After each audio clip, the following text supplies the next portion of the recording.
Welcome to Veteran Gamers. This time we have prepared a list with mini reviews of Western RPG released in last 3 years, still worth your time in 2019. So we didn't include Witcher 3 and some other games, but that doesn't mean we don't think highly of Geralt and his adventures.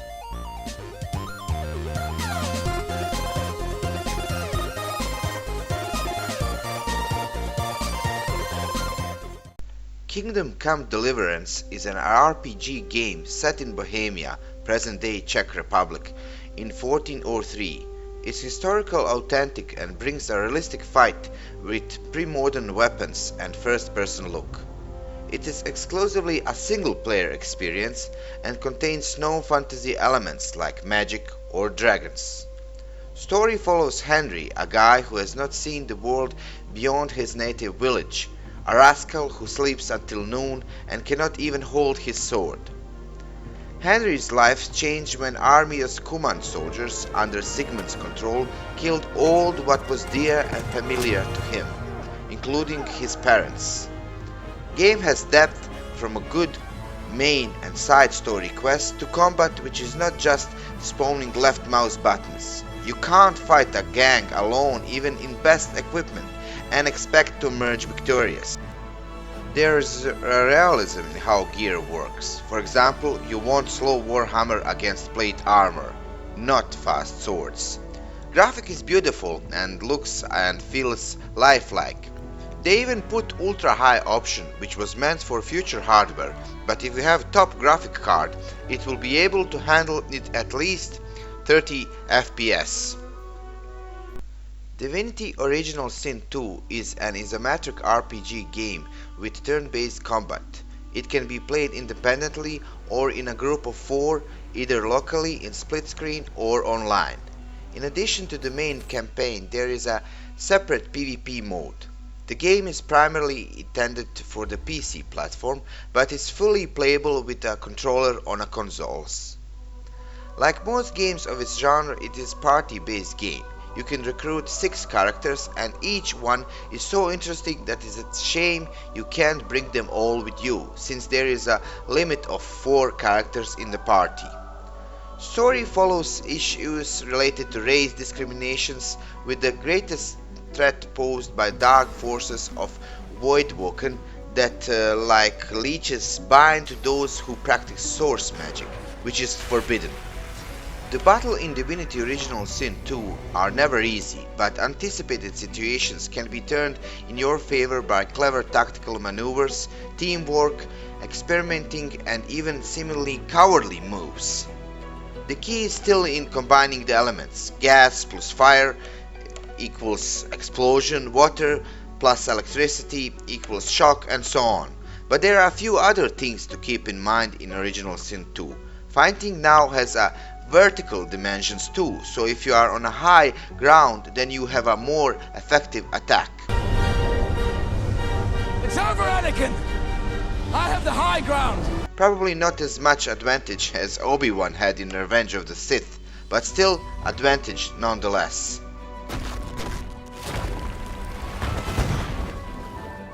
Assassin's Creed Odyssey is an open-world RPG game. Assassin's Creed games always had at least a little bit of RPG elements in it, but with this latest edition they have almost completely transitioned to RPG genre. The game is set in ancient Greece during the Peloponnesian War, and the conflict between Sparta and Athens must sound exciting even if you are not interested in history.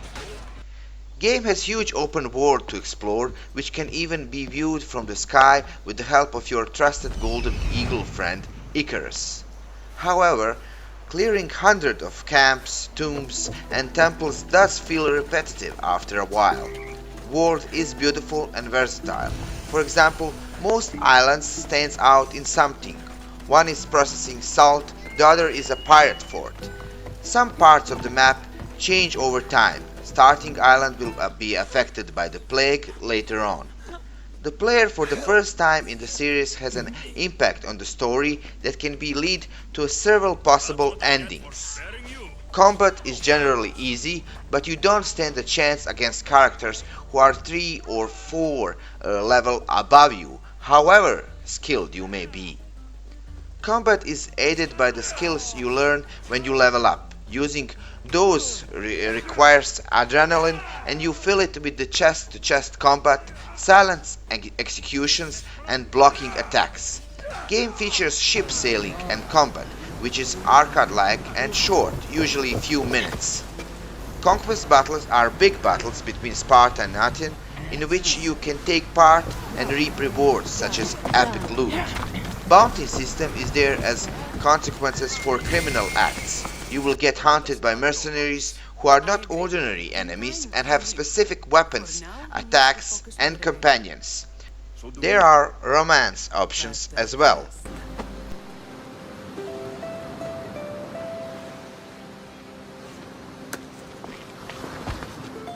Elex is made by Piranha Bytes company, who made classics like Gothic and Risen series of the games. Just like these games, Elex is not easy when you start the game. You can't just walk around and swing your sword at whoever or whatever you feel like.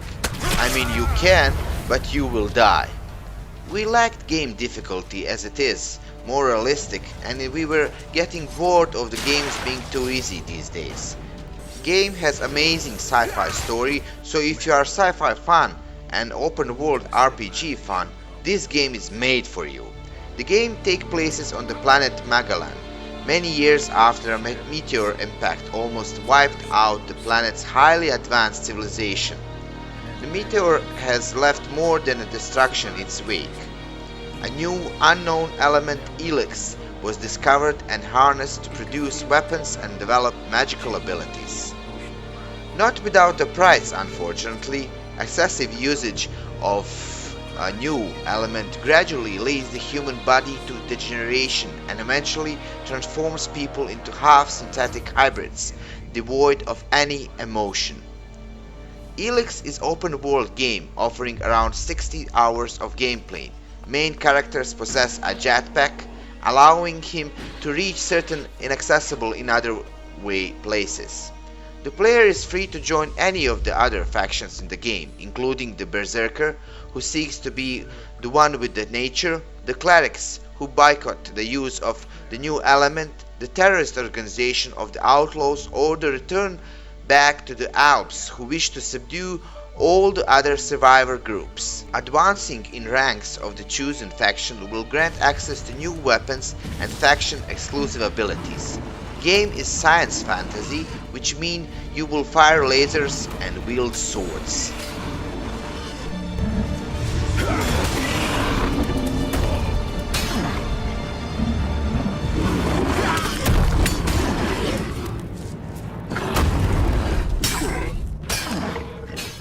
The name of the game is Vampire, and by the way, this is how it should be pronounced. Vampire is action RPG in which you play as a vampire who is also a doctor. Dr. Jonathan E. Reid returns to London from the front to visit his sick mother. What he finds is Spanish flu pandemic at the streets full of dead people, and opportunity to join beings of darkness, although I think that part is already quite clear. This is where the investigation into the afterlife, finding out who and why offered him immortality begins, and the mission to bring pandemic to order. Game has great story, and the early 19th England is really well done, eerie and gloomy atmosphere and music. Boss battles are fun and challenging. Cons of this game are that it didn't really feel that this mattered where I killed or saved the NPCs, and there are too many dialogues to go through. Not all of them were interesting. Games only has autosave, no load, which makes you think twice about answers and choices you make and how they affect the story world around you. An especially effective mechanism is the moral struggle between vampire and human through the temptation of not killing of innocent NPC, or indulge in immense XP pool they give if you feed on them. Even more so when they give greater XP the more you have talked with them and learn about their backgrounds. It's an organic choice based on benefit vs morality. Pillars of Eternity 2 Deadfire is an isometric RPG with a real-time combat that can be paused to give characters commands. In addition to the two-dimensional gameplay, it also contains elements of textual adventure. It is played exclusively in single player and lasts about 50 hours. You don't need to know the story of the first part to play, but those who played it can take advantage of the record position from the original. At the start of the game you lose the fort of Kadnua, which was your home base of sorts. From somewhere the god Athos appears, who takes the form of giant statue and begins to destroy everything in front of you, including your fortress.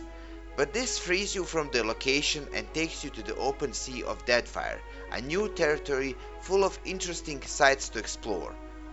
Of course, your goal is to find the god who has set your sights on your vengeance and get revenge on him, but in the meantime you will have a hard time resisting small town drama and strife. While we think game improves on its predecessor in many ways, story is not one of them. Most of the time we spend chasing Athos, which will culminate in luxurious ending. Main story of the game is also fairly short. The way characters develop in Deadfire is far more flexible thanks to the secondary class system. There are 11 major classes in the game, and each has 3 to 6 subclasses, but one does not exclude the other, so you can make a barbarian illusionist or sniper priest. Greedfall is an RPG created by developers who also created Technomancer and Bound by Flame games, and it's supposed to combine a fantasy atmosphere with colonization themes. Many considered it their best game yet. Story revolves around the not so long ago discovered island of the name Tiraferde. Continental factions are already hunting the island, and everyone wants to use this wonderful and mysterious land to their advantage. The game also has a malignant Malicor disease, and the islands represent the only chance for potential cure. In the story, it's really easy to draw parallels to real discovery and colonization of America, and the islands even has its own version of natural-born natives. The colonists disrupt the way they live. Players can influence the course of certain events through their decisions, and this aspect of game has been well done. Game is semi-open world, which means there are huge maps to explore, but movement is limited. Combat has a tactical pause system that lets you quick up an action. It uses a combination of a weak, more powerful and very powerful attacks with cold weapons or magic, and of course various guns and rifles. Opposition attacks can be avoided or counterattacked, and many of them come with armor that needs to be broken first. Although a little stiff, combat can be fun thanks to fighting skills and visual diversity weapons and equipment. Unfortunately, there is no option to control your allies during the fight or to define in any way what they do during combat. Game also suffers from the same thing many games of this genre suffers, and that is that your character becomes godlike towards the end and the game just becomes too easy. Side quests are interesting with lots of variety and bare minimum of fetch quests. There is often a time limit, so you can't really put off an urgent rescue mission. Outward is a survival RPG game which brings us something that is not often seen today: split-screen multiplayer. This open-world RPG offers you the adventure of a lifetime, from your humble beginnings to your final retirement. This is a hardcore game, so I suggest you to do tutorial when you start unless you want to ask for your money back within 5 minutes of playing. Each death gives you a random scenario and can respawn you anywhere on the current map. If a wolf kills you, you can end up in a wolf cave. If a bandit kills you, you end up in a prison or a bandit camp. The game requires that you prepare for each fight and learn the terrain you are fighting and the enemy you are fighting. There is no load option in the game, and Outward constantly autosaves after everything you do. While you can never die and will just respawn, you lose your stuff, You need time to heal and recover, so losing in a fight is a lot worse than in a games where you can die but then just reload. If you are a fan of hardcore games which won't hold your hand, you will love Outward. Combat is hard because it's realistic. Two decently equipped bandits with swords can probably kill a guy in a worker's clothes with a hatchet, so instead need to set up a few traps or lure some other monsters or hyenas in this game into the area to fight the bandits while you kick one down from behind. There are no quest markers in Outward, so often quest givers will just tell you a general area to look and you have to go hunt around. Game graphics doesn't look dated, but the world certainly is beautiful and detailed. Story of the Outward is one of its weakest points, since the main focus of the Outward is exploration and progression. Story involves paying off a debt incurred from Flair's family. You are given 5 days at the start of the game to pay off this debt. The main part of the story consists of 3 parallel faction storylines, of which are perspectives of a bigger story. Main quests have time limits, though these are typically several months. Tyranny is a isometric RPG placed in the fantasy world ruled by an evil tyrant Kyros after an exhausting war. A player called Pathfinder will find himself in the service of an arrogant ruler, but will make his own choices about whether to serve or betray him. Kyros is a powerful mage, feared by everybody in this world. He can destroy entire regions of the world with a single spell. Nobody else in the world has this power. Tyranny is a rare gem which don't put you in the shoes of a good guys, but quite the opposite. In fact, the first thing you do in this game is quell the rebellion against the tyrant. Ending is abrupt, conflicting and frustrating. Without going into too much spoilers, it's enough to say that it sets the stage for the final battle and then the game just ends. And that's it. Combat is real time with the ability to pause at any time to issue commands to a party of up to 4 characters. In addition to the spells and abilities, each character can use their companion combos, which allows your character and companions to work together to create a powerful effects. Abilities use a cooldown system, allowing you to use most of your abilities multiple times per encounter. Combat is based on your character's skills, and the more you use those skills, the more experience you'll gain. You can upgrade your home base called Spire with the upgrades that are very specific and affects the gameplay, from skill development to shortening travel time. Pathfinder Kingmaker is an isometric RPG which brings a virtual form to a cult and pen and paper RPG called Pathfinder. The game is placed in Stolen Lands territory where the player is able to establish his own kingdom. Chris Avallone, script writer for the Fallout series, worked on the game's story. Game is both a role-playing game and a city management simulation. City sim part of the game really hurts its overall, even if it fits with the whole narrative.